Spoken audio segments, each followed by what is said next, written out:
Am I audible to everyone? Yes, ma'am. Okay. First of all, a very good afternoon to all of you. I welcome you all for today's GATE 22 classes under Prerna scheme sponsored by AICT. First of all, we have to know what is GATE. Okay. GATE is Graduate Aptitude Test in Engineering. Basically, GATE is very important for PSU exams, if you wanted to go for higher studies, and for various organization, there is a requirement of GATE. Okay, so basically it is an entrance exam. GATE is conducted by 7 IITs. This year, GATE is conducted by IIT Kharagpur. Okay, I hope you all go through the brochure which I shared, which circulate on your official group. GATE exam will be held on first week of February. Okay. So third year and final year student also can apply for GATE examination. Last date of GATE registration is 24 September 2021. Okay. If you go through the paper, basically there in GATE 2020 brochure, which is given by IIT Kharagpur, there are 7 sections. First section is on engineering mathematics. Second section is on structural engineering. Third is on geotechnical engineering. First is on water resource engineering, then environmental engineering, transportation engineering, and geomatic engineering. Likewise, there are 7 sections. Okay, in civil engineering, there are different domains like transportation, geomatics, structures, water resources. So these all domains are covered under GATE examination. Okay. So this is your first class, which will be on fluid mechanics. I'm going to share PPT with you. Just pay attention and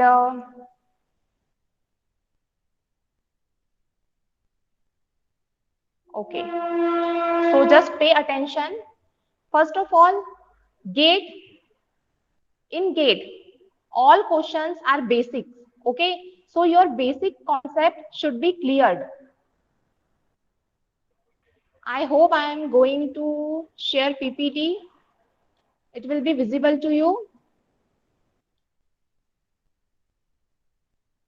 Okay, just tell me, is it visible to you all? Yes, ma'am. Okay, so in today's class we will going to discuss about fluid mechanics.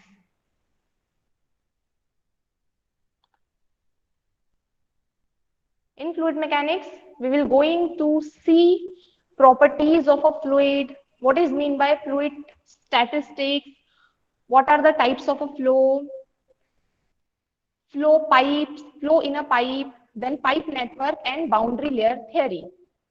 And even we will going to study about some equation, continuity equation, momentum equation and energy equation. Okay.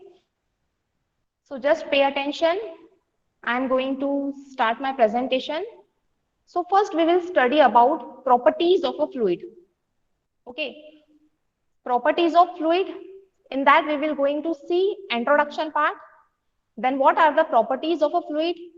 Density, which is also called as mass density, specific weight, or we can say that weight density, specific volume, specific gravity. These are the properties of a fluid. It means we can say that this is the basic. Okay, now first question which arise, what is fluid? Okay, basically fluids are the substance that deform continuously under the application of tangential force, no matter how small it may be. Okay, if suppose you are going to apply force on a fluid, if suppose the substance deforms continuously, whether the force is very small, it doesn't matter. Okay, if you are applying small force on a substance and it deforms continuously, it means this type of substance is called as fluids. There are three types of matters: solid, liquid, and gases. uh, Liquid and gases comes under fluids. Okay, when someone asks to you what is fluid, always remember fluid, it may be water or it may be gas. Okay, so remember this difference. Now there are three branches of fluid mechanics. First one is fluid statics, second one is fluid kinematics, and the third one is fluid dynamics. This whole fluid mechanics is categorized into these three topics. In fluid statics, we have to study about fluid when it is in static condition. It means we have to study about the behavior of a fluid, how fluid behaves. But when it is in rest condition, static condition means when fluid is in rest condition. Rest condition में हमें we have to study about the properties and the behavior of a fluid.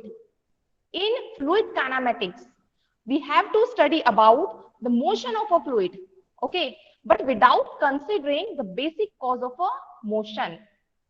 If suppose we are applying force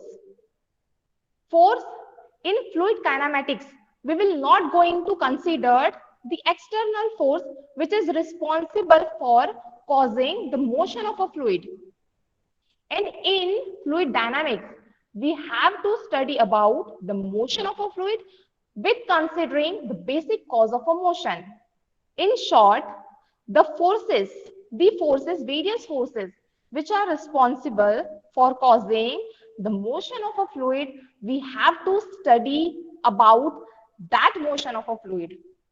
In fluid dynamics, we assume fluid as an ideal fluid. Okay, that we will see further what is mean by ideal fluid.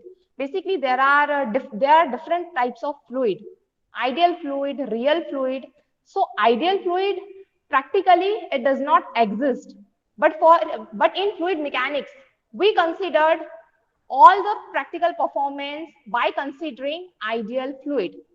In fluid kinematics, we have to basically study about the velocity and acceleration part. Study of a motion means what?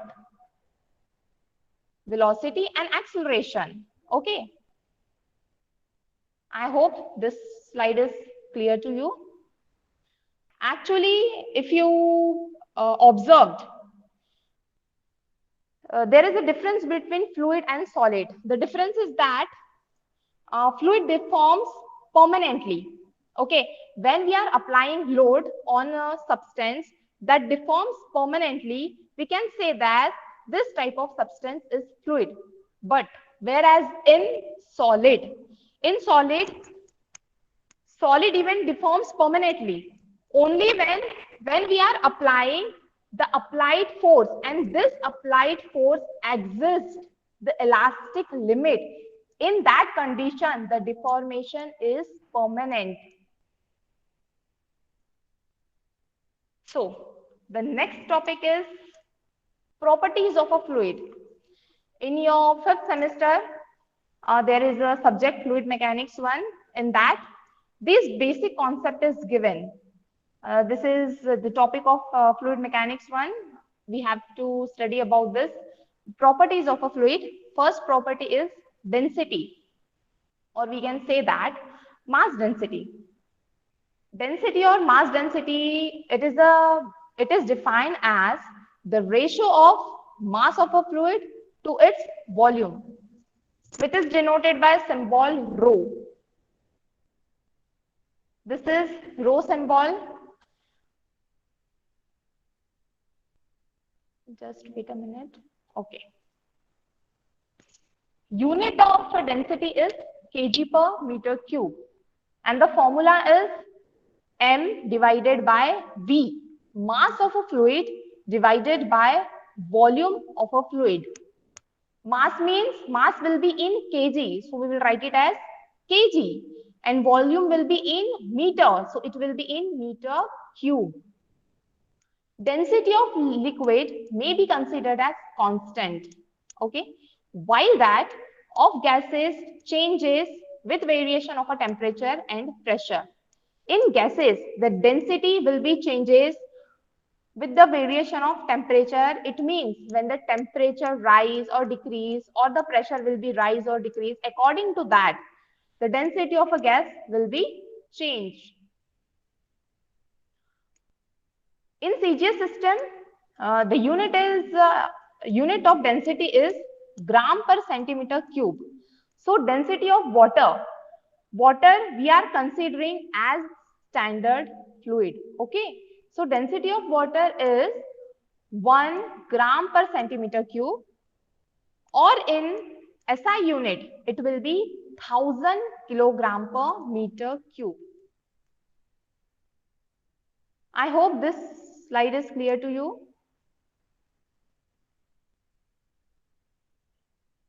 We have to only remember that density is nothing but mass divided by volume. According to that, according to its formula, we have to remember its unit. Next property is specific weight or weight density. It is defined as the ratio of weight of a fluid to the volume of a fluid, which is represented by W. W is nothing but weight of a fluid divided by volume of a fluid. We can write it as weight of a fluid, we can write it as mass of a fluid into acceleration due to gravity. M into G gives weight of a fluid. Okay, so mass of a fluid, we will separate this formula. Mass of a fluid divided by volume of a fluid into gravity. So your first property, which is density. Density of fluid is nothing but mass of a fluid divided by volume of a fluid. So which will give you density rho into G. So specific weight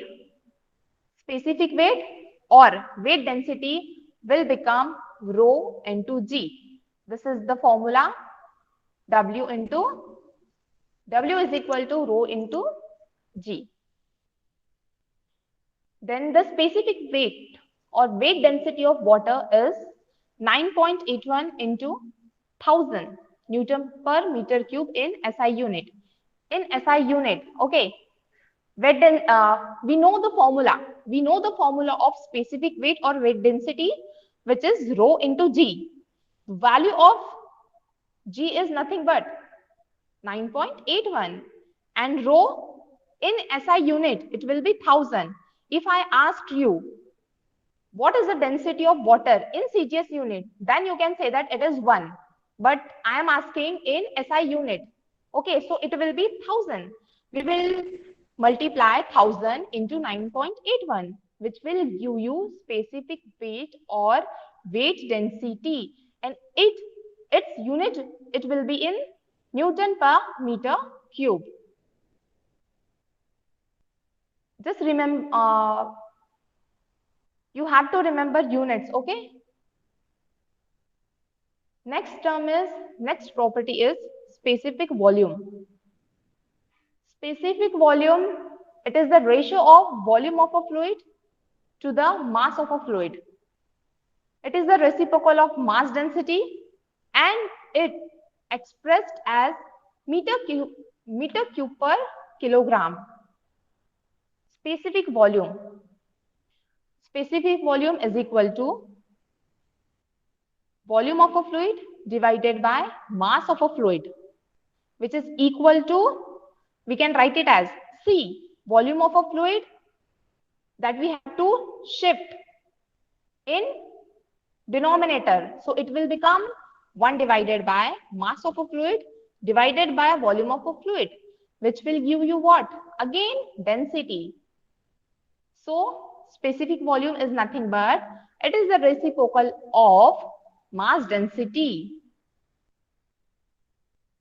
This specific volume is commonly applied to gases. Then the next property is specific gravity. Specific gravity of a liquid.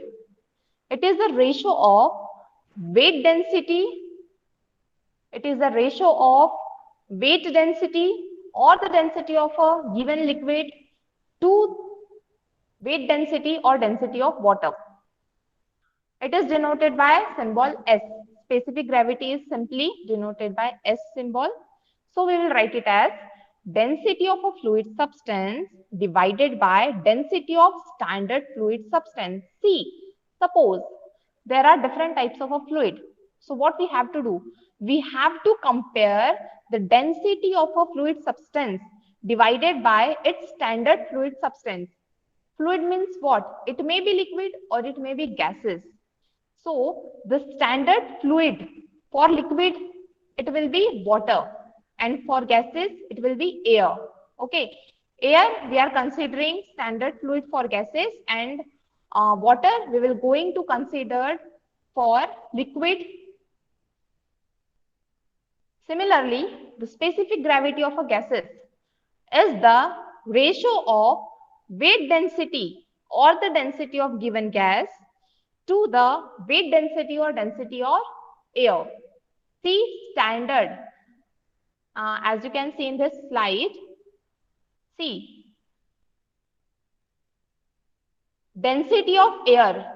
This is the standard. Density of air is standard. Okay. Example, specific gravity of mercury is 13.6. If given in the question that the specific gravity of mercury is 13.6, always remember 13.6, it is the specific gravity of mercury, standard specific gravity. Okay. So the density of mercury, it will become 13.6 into 1000. We have to multiply it with density of water. So we will get density of mercury.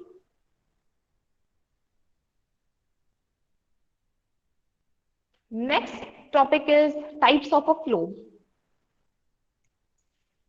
Basically, the types of a flow are derived by the Reynolds. Reynolds he is a scientist. He gave one formula, which is inertia force to the viscous force. Reynolds number is defined as the ratio of inertia forces to the viscous forces, and Reynolds number is denoted as Re, which is equal to rho V d by mu. Okay, this mu is nothing but dynamic viscosity. And if we are writing V average, it means average velocity into diameter divided by kinetic viscosity. In that condition, if we are considering kinetic viscosity, in that condition, there will be no rho. And if we are considering dynamic viscosity, in that condition, there will be density term. Okay, because the formula of kinetic viscosity is nothing but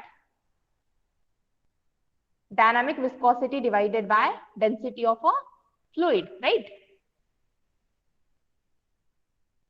So when we are going to put the value of V average, density, dynamic viscosity, then we will get some values.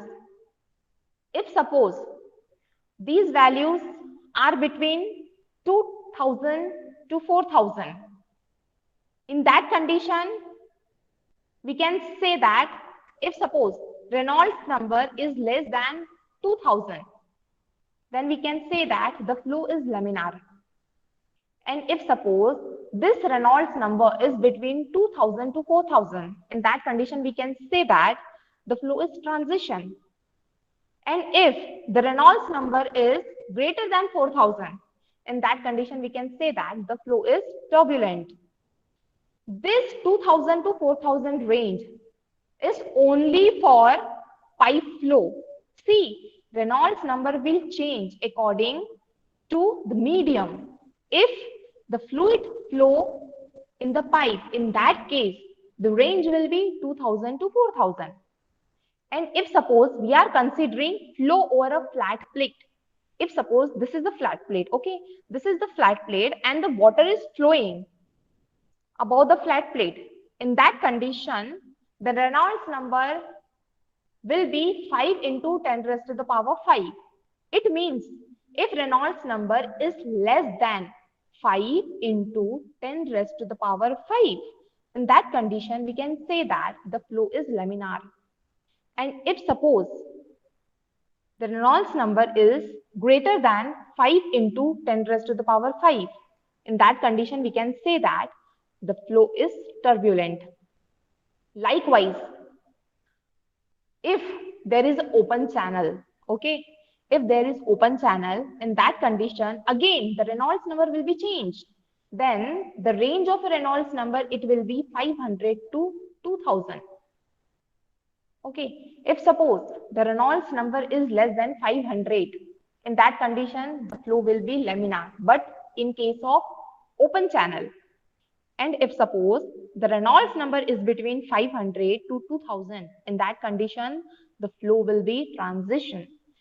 And if the Reynolds number is greater than 2000, in that case, the flow will be turbulent. So types of a flow. Now, what is laminar, turbulent, and transition flow that we have to see? First type is laminar flow. In laminar flow, each liquid particles has a definite path.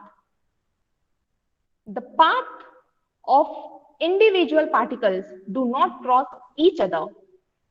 All the molecules in the fluid moves in the same direction and at a same speed. It is also called as streamline flow. See what will happen. In laminar flow, each fluid particles follows a definite path. It means they are followed a straight path. Even these fluid particles do not crosses each other path. Okay, if suppose this is the fluid part, if suppose this is the fluid particle, okay, so this is fluid particle is moving, and this is the second fluid particle. So as you can see, these fluid particles followed a definite path. They are following a straight path. Okay, even the speed of a fluid molecules, it will be same. This type of flow, laminar flow, is also called as streamline flow. As you can see in this picture, this is the example of sink. Okay, when you open the tap, when you open the valve, in that case, when you are opening the tap, okay, in that condition, the water is flowing, water is starting flowing. So water, each fluid particles followed a definite path. So this type of flow is called as laminar flow. Okay, this is laminar flow. You can see straight line. Okay, this is laminar flow. And here, this is turbulent flow.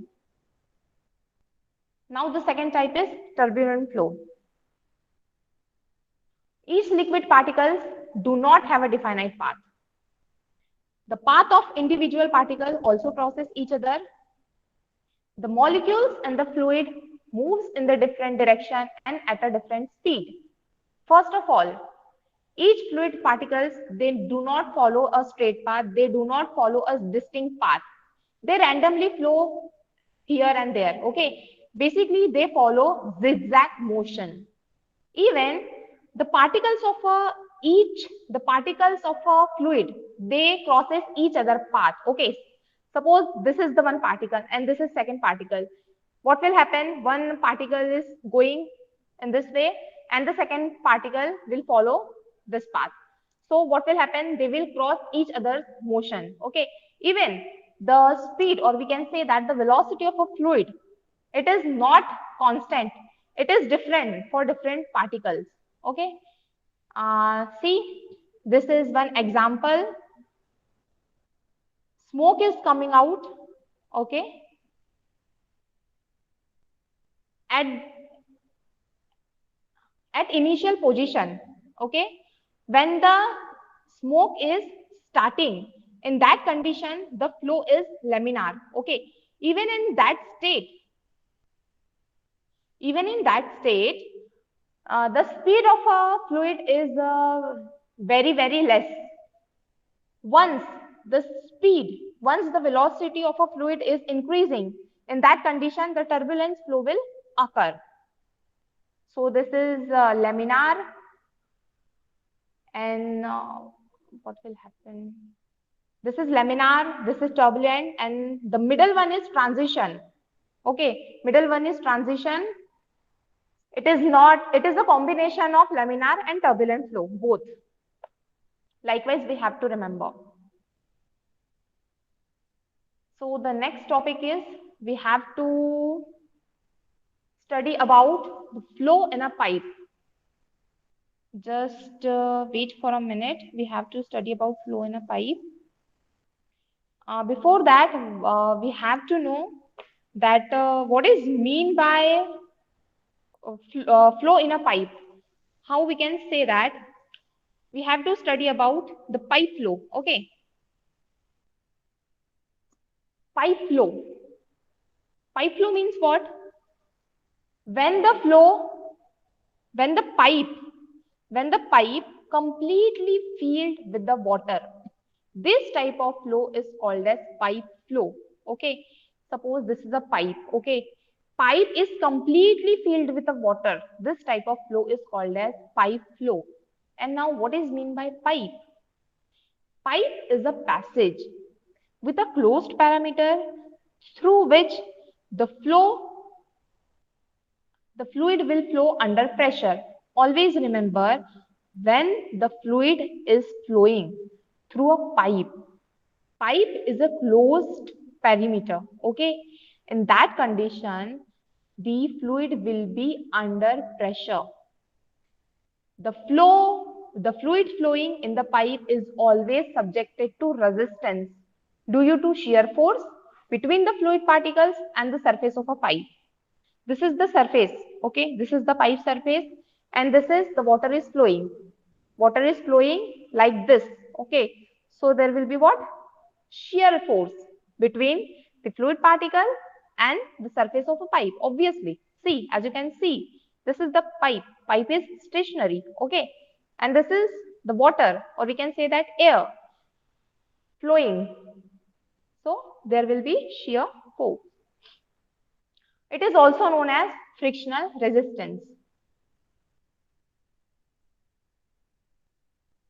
See, when the fluid is flowing through a pipe, in that case, there will be some losses, okay, which is depend on again the types of a flow.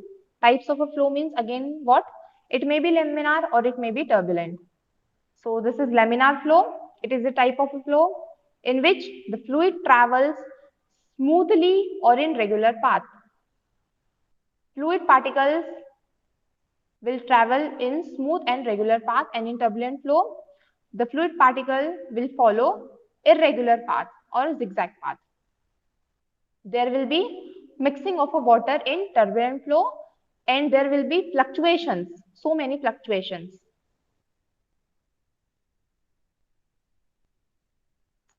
Types of losses.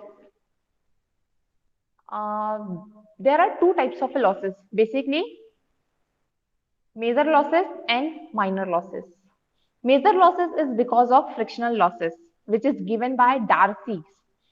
Darcy, one of the scientists, which gives the formula for calculating the frictional losses, which is considered as major losses. And there are the minor losses at the entrance, at the exit, at the contraction point, at sudden enlargement, at the pipe fitting, at the elbow of a pipe.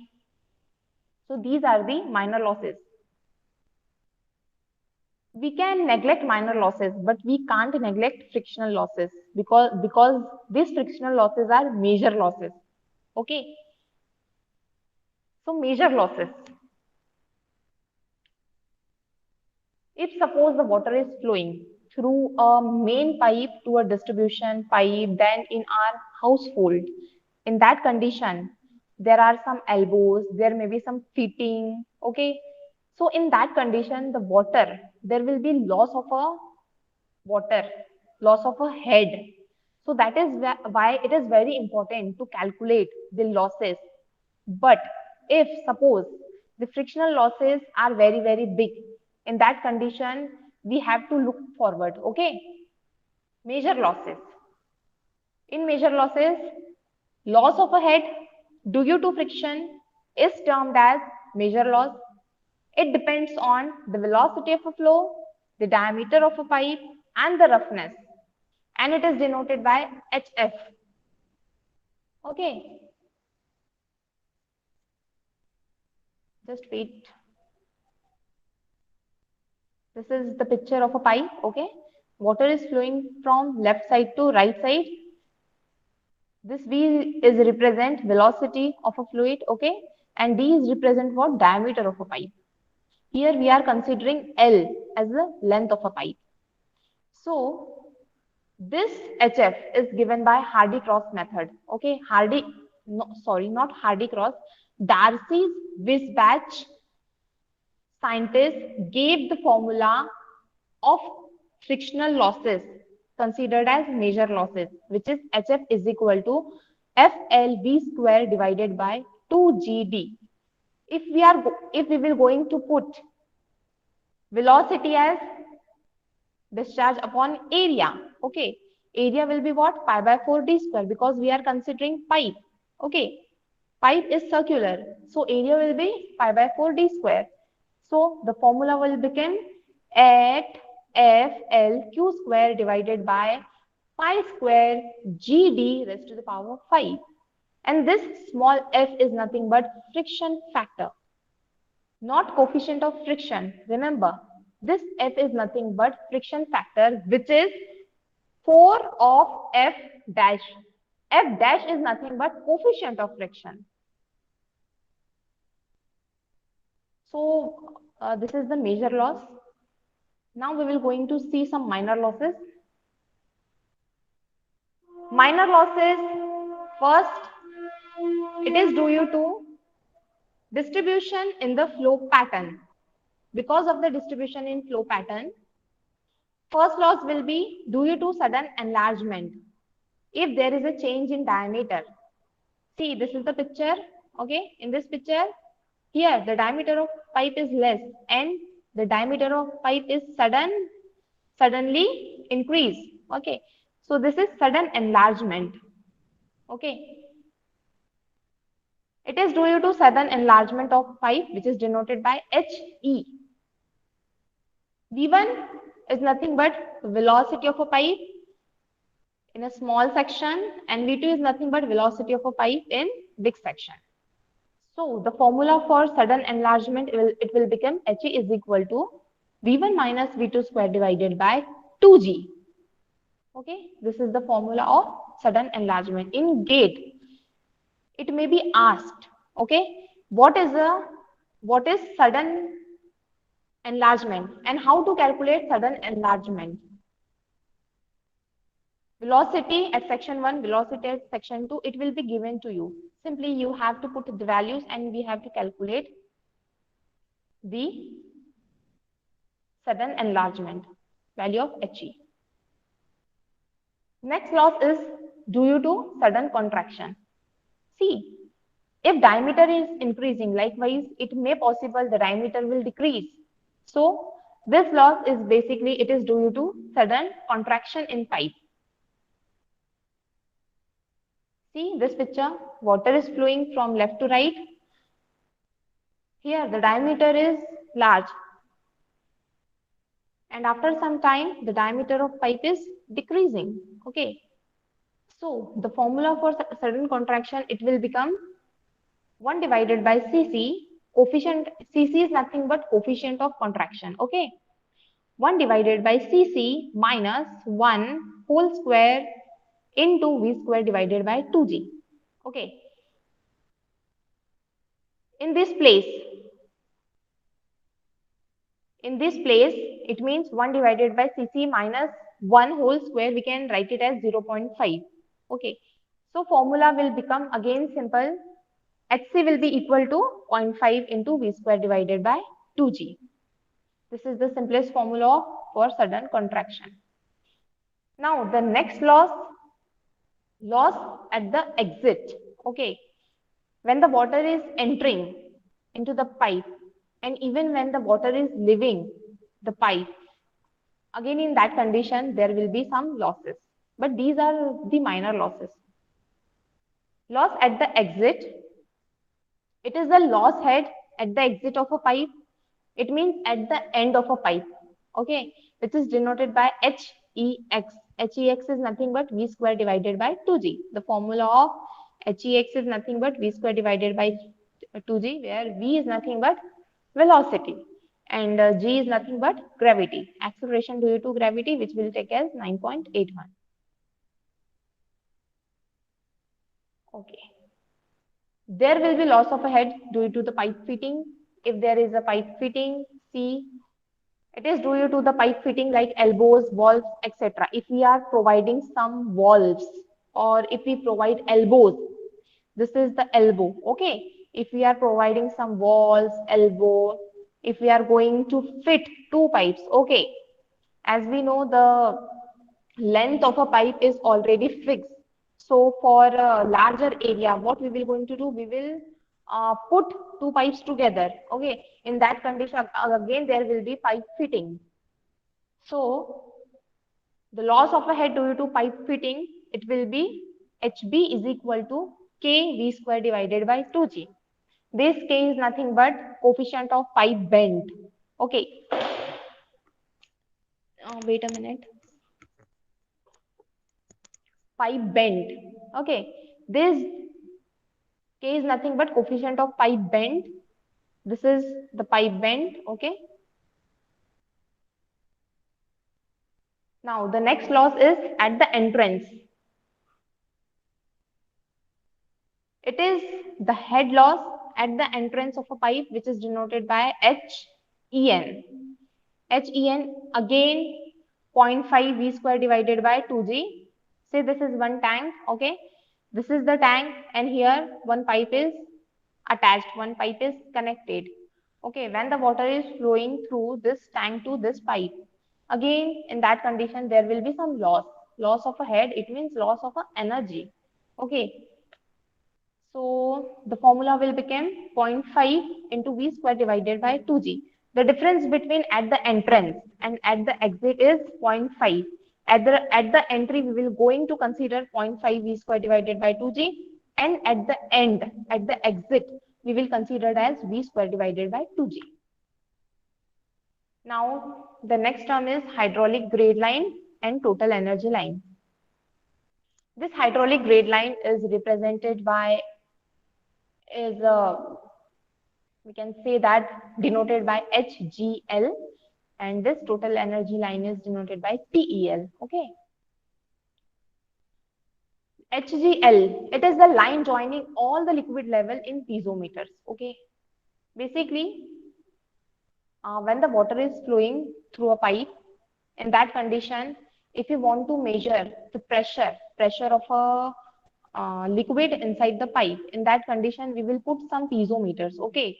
So, if suppose the line joining all the liquid level of a piezometer, in that condition, we can say that this is the hydraulic grade line. Okay. It is the sum of pressure head and datum head. The formula of which is P divided by density plus Z. Okay. P divided by density plus Z. It is, this represents piezometer. Okay. Simple. So the slope of HGL is also called as hydraulic gradient.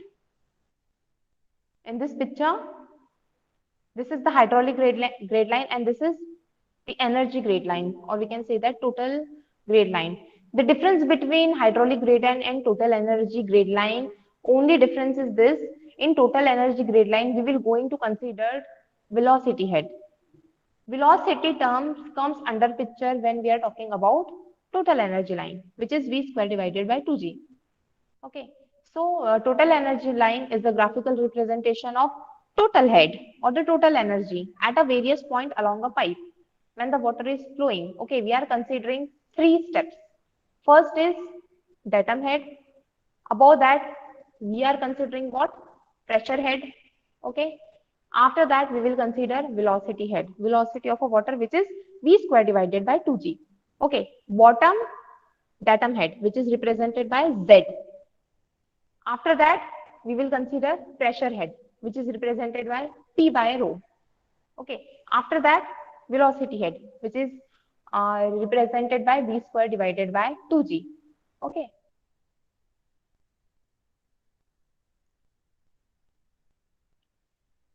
Now, the pipe in series, what is the difference between when the water is flowing in a pipe, when the water is flowing in a series, and when the water is flowing in a parallel? If the pipeline is joined to one or the more pipeline in continuation, these are said to constitute pipe in series. Okay.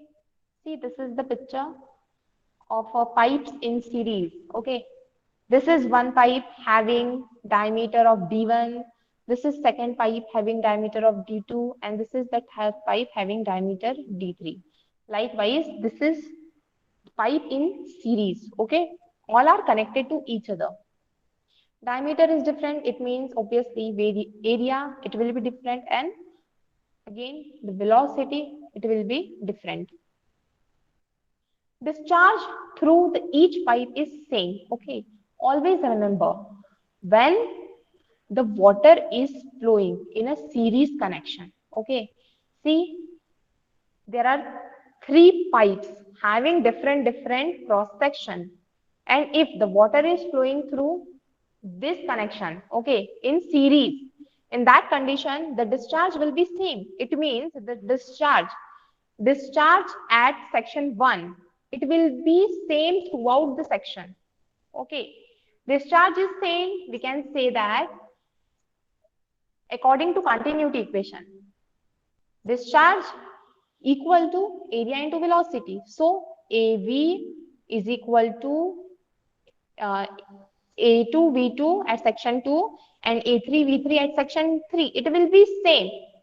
Okay, even though the diameter is different. Okay, diameter is different, but according to continuity equation, discharge is same. If the discharge is same, in that condition, AV will be same. If the minor losses are negligible, if we are neglecting the minor losses, in that condition, the total head of the liquid will become H is equal to HF1 plus HF2 HF3.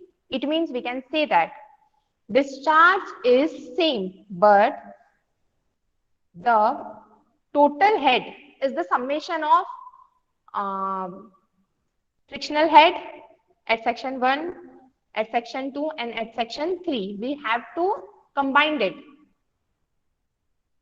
And we know the formula of HF FLV square divided by 2GD, which is given by Darcy's. Now the next is pipes in parallel.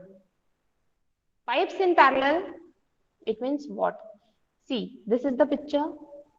This is one pipe. Again, the pipes are connected in parallel. See, this is one pipe and this one is second pipe. This is parallel connection. Okay. These pipes are parallel to each other. When a main pipeline divided into two or more parallel pipes, it is known as pipe in parallel. There are two types. There are only two pipes, but there are maybe possibilities that there will be 3 to 4 pipes. Okay. So what will happen in that condition when the water is flowing in parallel? In that condition, the discharge will vary. Okay, discharge at section 1, at section 2 and at section 3, it will be different. It will not same. It will same only for series connection. But when we are talking about parallel connection, the discharge will be, it is the sum of Q1, Q2 and Q3. But in pipes in parallel connection, head loss will be same. It means the losses occurred at section 1. It will same at section 2 and it will same at section 3 likewise. So you have to remember the difference when we are talking about pipes in series. In that condition, discharge will be same and head loss will differ. But in parallel connection, the discharge will differ and head loss will be same. Now we will see next point, which is boundary layer theory. Okay. Boundary layer theory. For that, we have to consider a flat plate over which the fluid is flowing. Okay. A thin layer of a fluid acts in such a way as if its inner surface is fixed to the boundary of a body. The velocity of a flow at the boundary layer is 0. As you know, okay, see, suppose this is the flat plate, okay, this is the flat plate and the water is flowing. Water is flowing like this. In that condition, what will happen? In that condition, at the boundary, there will be shear stress. So we can say that shear stress will be maximum at the boundary, okay, but at the center of a pipe, suppose pipe is this much big, okay, in that condition, at the center, the shear stress will become 0, but at the boundary, the shear stress will be maximum, which is given by Hazen-Poiseuille equation, okay. Again, likewise, the shear stress is maximum at the boundary. In that condition, the velocity of a flow will be 0 because this resists the motion of a liquid. This resists the motion of a fluid. In that condition, we can say that the velocity of a fluid will be 0 at the boundary and it will be maximum at the center of a pipe. The velocity of a flow will go on increasing rapidly till at the extreme layer as we are going to up. In that condition, the velocity of a flow will go on increasing. The portion which is outside the boundary layer has a higher value of Reynolds number because of high velocity of a flow. Inside the boundary, okay, inside the boundary, the velocity of a flow is very, very small. Okay, so according to that, the Reynolds number again will be low because the formula of Reynolds number is what? Rho b d by mu. And outside the boundary, the Reynolds number will be high because the velocity of a flow will be high. Okay, see, this is the boundary. See, this is a flat plate, okay? Water is flowing from this side. Velocity of a water is v. Okay, just wait. This is flat plate, okay? This is the flat plate. Water is flowing from left to right, okay? First, what will happen? First, the velocity of a fluid is very, very low. In that condition, there will be laminar flow, okay? There will be laminar flow. In laminar flow, the velocity profile of a fluid, it will be parabolic. Again, when we are going away, okay, in that condition, what will happen?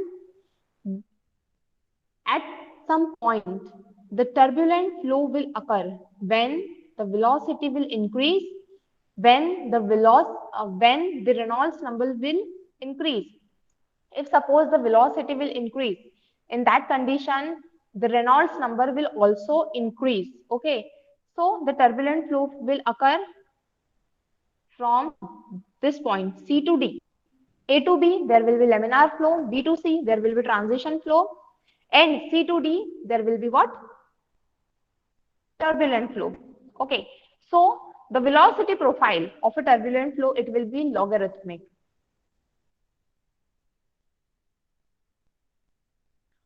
The distance from the surface of a body to a place where the velocity of a flow is 0.99 times of the velocity of a flow is known as thickness of boundary layer. It is usually denoted by delta.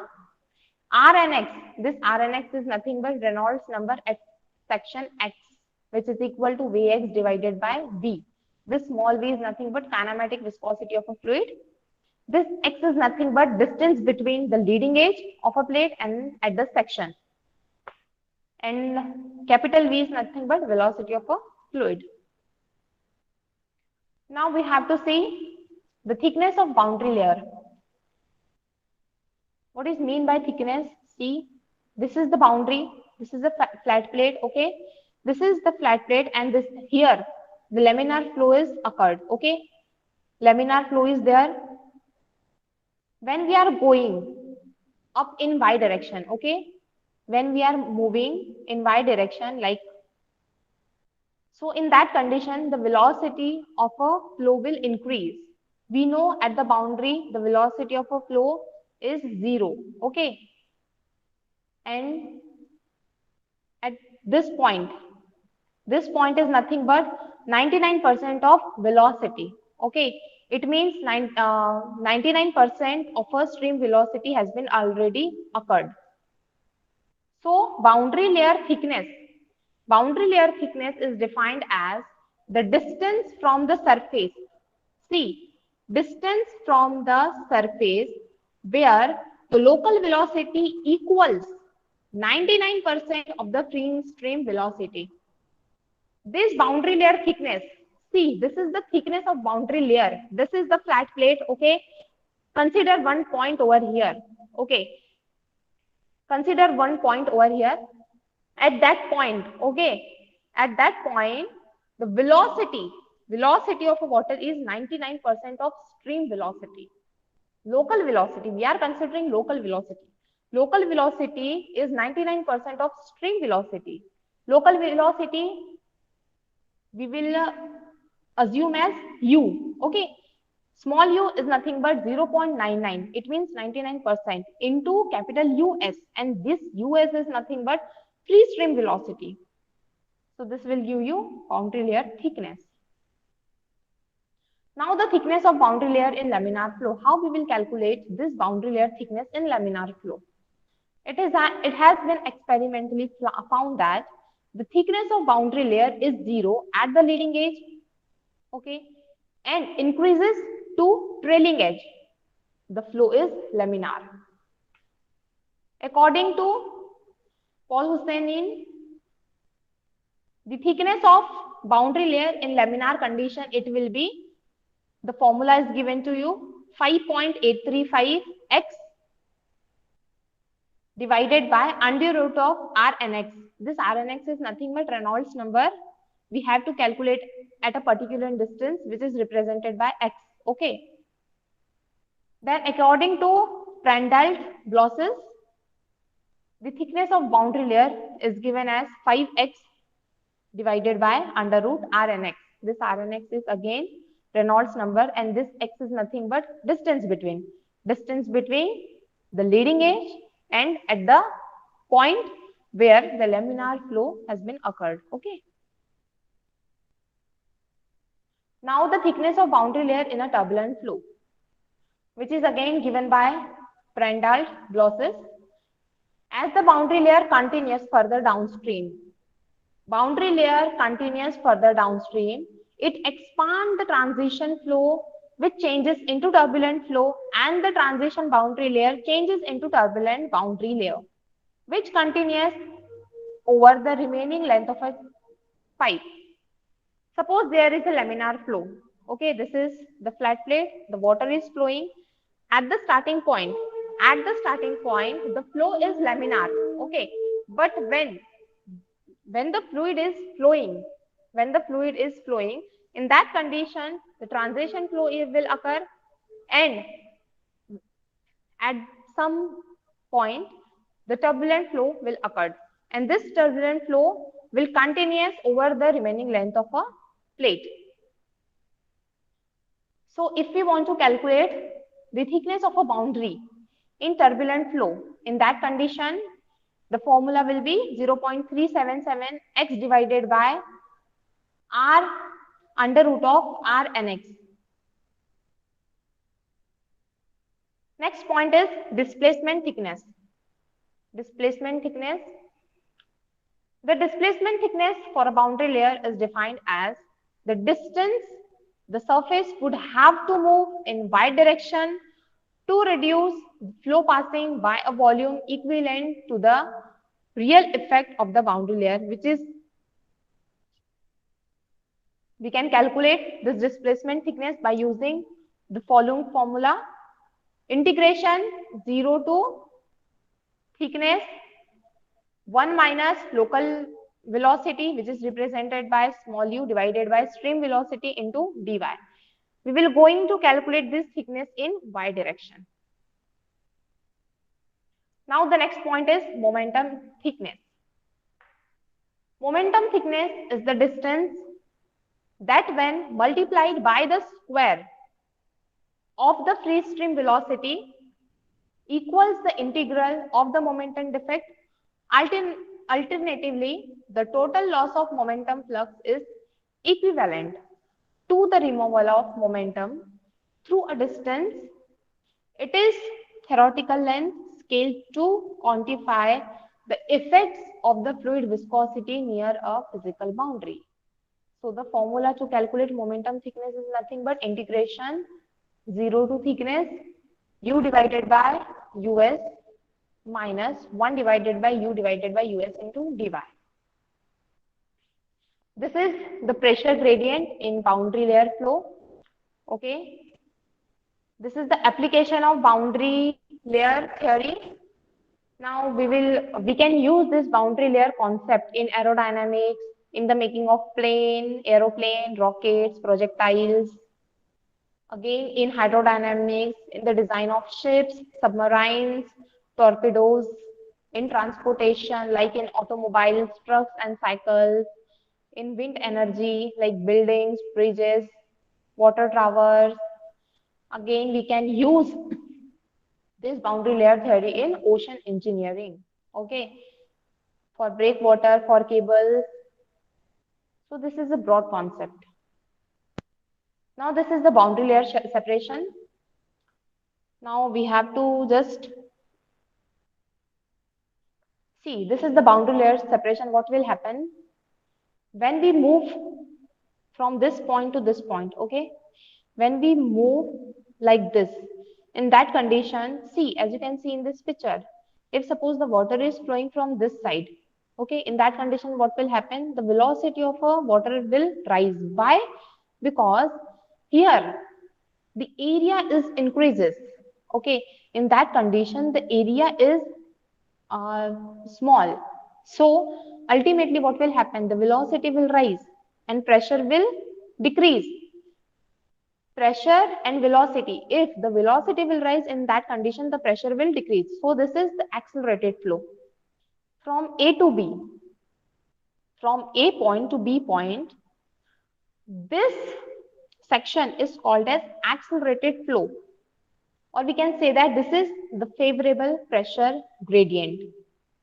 Pressure gradient, which is represented by dP by dx, and velocity gradient is represented by dV by dy. Okay, see the difference, dV by dy. Velocity we will calculate in terms of y, and pressure gradient we will consider in terms of x. So pressure gradient will be dP by dx. If the value of dP by dx is less than 0, in that condition, the pressure gradient will be in favorable condition. Okay, this favorable pressure gradient will be in accelerated flow. As you move further, okay, as you move further in that condition, there will be deaccelerated flow. Why deaccelerated flow? Because the area will increase. Once the area increases, in that condition, what will happen? The velocity will decrease and again the pressure will increase. So this is the deaccelerated flow. See the difference, okay? Accelerated flow means velocity will increase And in deaccelerated flow, the velocity will decrease. So in deaccelerated flow, the pressure gradient will be in adverse condition because the pressure gradient will rise, because once the velocity is decreasing, in that condition what will happen? The pressure will increase. Once the pressure will increase, we can say that the pressure gradient will increase. So the condition will be adverse. Okay. If suppose the value of du by dy is positive, in that condition we can say that the flow is attached to the boundary. Okay, this is the boundary and this is the water is flowing. Okay, if the value of du by dy is 0, it means the flow is attached. Once the value becomes equal to 0, du by dy, we called it as velocity gradient. Okay, if the velocity gradient is equal to 0, in that condition the flow is at the verge of separation. It is about to separate. We can say that the flow is about to separate. Once the velocity gradient will become negative, okay, the value of velocity will become negative. In that condition, the separation has been already occurred. It means the flow has been separated. This is the flow which is firstly it is attached to boundary. It will separate it from the boundary when the velocity gradient will become negative. Okay, this is the next point. This is the last point, which is continuity equation. Continuity equation, we have to remember that we have to must show that continuity equation basically discharge is constant, discharge is same throughout the section, mass flow rate. Before jumping to directly continuity equation, we have to say its derivation. Mass flow rate is nothing but rho into area into velocity. Okay, this mass flow rate is denoted by m dot. Mass flow rate will be in kg per second. Okay, density will be in kilogram per meter cube and area will be in meter square. Likewise, velocity will be in meter per second. Okay, SI unit. As we know, the basic formula of discharge is area into velocity. So what we will write? We will use basic equation of discharge. Discharge is equal to area into velocity. So the unit of Q is meter cube per second and area is meter cube and velocity is meter per second. In physics, we studied about velocity in vector format. Okay. So this is V vector. V vector is nothing but U I cap plus Vj cap plus Wk cap. Okay. It means velocity in x direction, velocity in y direction and velocity in z direction. It means U, V, W we are considering. Mass flow rate in x direction, it will be rho. See the formula of mass flow rate. Mass flow rate is nothing but density into area into velocity. Okay, we are assuming this is one box. We are considering one box, or we can say that this is one continuum. Okay, in that the water is flowing. Okay, see the water is flowing from this side. Okay, in that condition the mass flow rate will be suppose having some value. It will be suppose 10 kg per second. Okay, when this mass flow rate, when this water travel through this surface, in that condition there will be some changes. Again we will get new mass flow rate and this mass flow rate will become mass flow rate plus del mx divided by del x into dx, means the changes will occur only in x direction. Okay, that we have to keep it in mind. When we are calculating mass flow rate for x direction, in that condition we will use basic formula density into area. Area for mass flow rate, it will be become what? dy into z, dz. This is y and this is z and this one is x. So we will use this one as area. It will become dy into dx. And the velocity in x direction we are assuming as u. So mass flow rate in x direction will become density into dy dz into u. Again, we have to calculate mass flow rate storage. Mass flow rate in minus mass flow rate out will gives you mass flow rate storage. How much of mass flow rate will stored?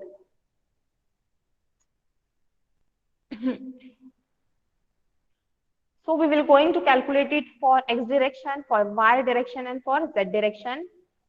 We will give it as equation number 1. Again, we will going to calculate separately mass flow rate. We will calculate a mass flow storage.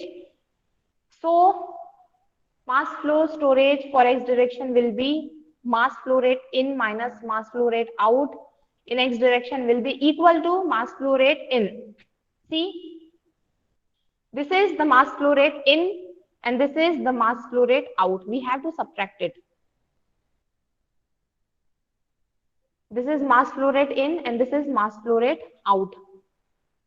Okay, just open the bracket. Once we open the bracket, mx will get cancelled, mass flow rate will get cancelled.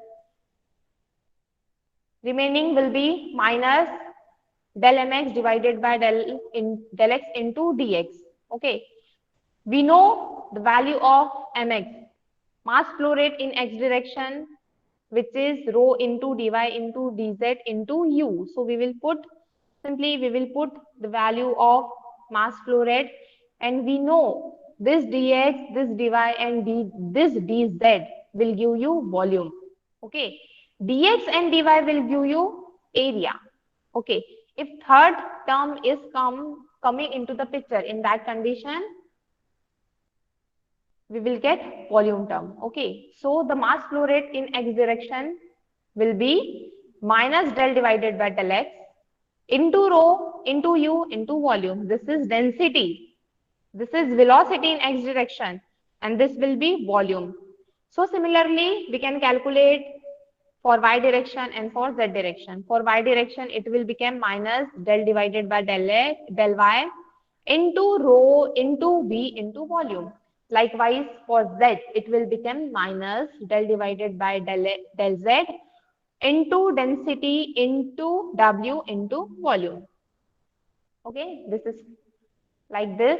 Once we will get the mass flow rate storage for all the direction, we will put all the values in this equation, in equation number 1, and at last we will get mass flow rate storage.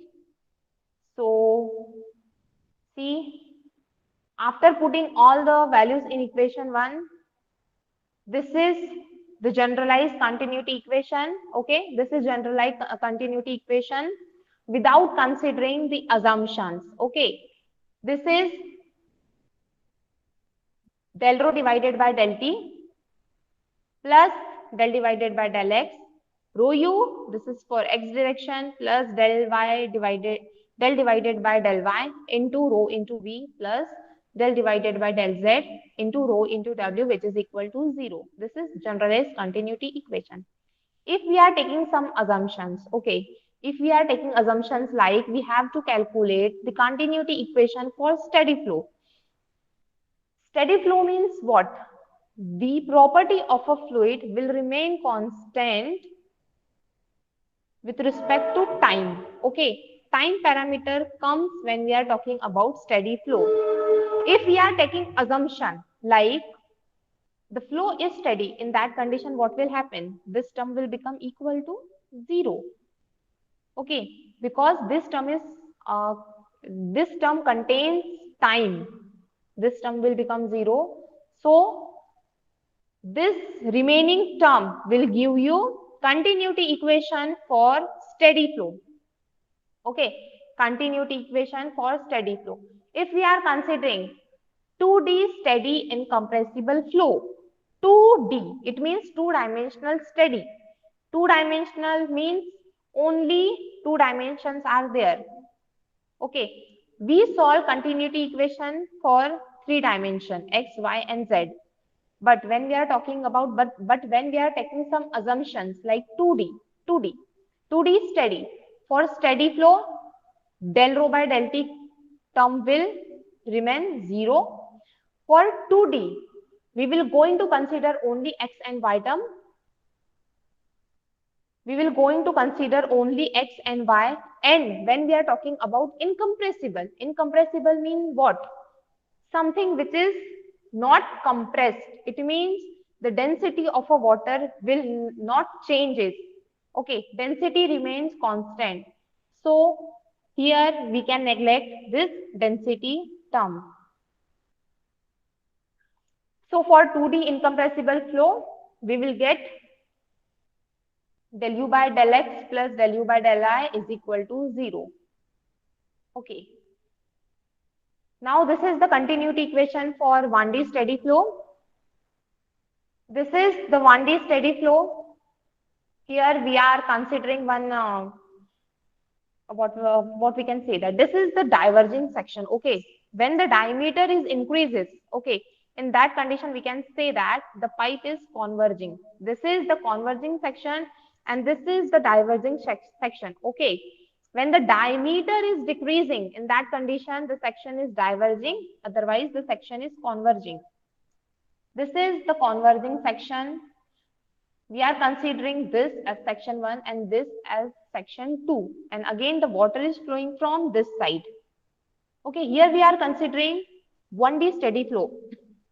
1D steady flow, it means only we considered one dimension, that is x. Steady means again what? We will neglect time term. Okay, time that we will neglect. So for 1D steady flow, mass flow storage in minus mass flow storage out in x direction will become mass flow rate storage. Okay, mass flow rate in x direction minus mass flow rate at the exit. Here there will be mass flow rate storage and here there will be mass flow rate storage. This mass flow rate will be different from each other. So when we subtract them, we will get mass storage. Again, we will doing the same thing. We will put the value of mass flow rate. Okay, this mx minus m out at section 2, the mass flow rate will change. So we will get mx plus del mx divided by del x into dx, which is equal to mass storage. Okay, this mass storage is nothing but del rho by del t into volume. Okay, we are considering steady flow. Okay, 1D steady flow. Steady flow means this term will become equal to 0. So ultimately mass storage will become 0. Here right hand side will become 0. So we have to see only left hand side. Once you open the bracket, in that condition mx will get cancelled because this one is plus and this is minus. Okay, so it will cancel. So remaining will be what? Minus del mx divided by del x into dx equal to 0. We will shift this term. We will shift this dx and this del x to right hand side. So in left hand side, only remaining term is del m, which is equal to 0. This is the mass flow rate. Okay. We will going to integrate it. Just integrate it. Integrate it. Once we integrate it, so we will get m is equal to constant, and this m is nothing but what? Mass flow rate. So the formula of mass flow rate is rho into area into velocity, which is constant. So we can say that rho into v at section 1, which is equal to rho into a into v at section 2. If we are considering the density is constant, if we are considering density at section 1, density at section 2 is same. Ultimately, we are considering incompressible flow. Okay, so in that condition, A1 V1 equal to A2 V2, and this A1 V1 area velocity will give you what? Discharge. So continuity equation for 1D steady flow will give you discharge will constant throughout the section. So thank you so much for attending this GATE 2020 GATE 22 class. I hope this class is very much useful to you. If you have any question, you can ask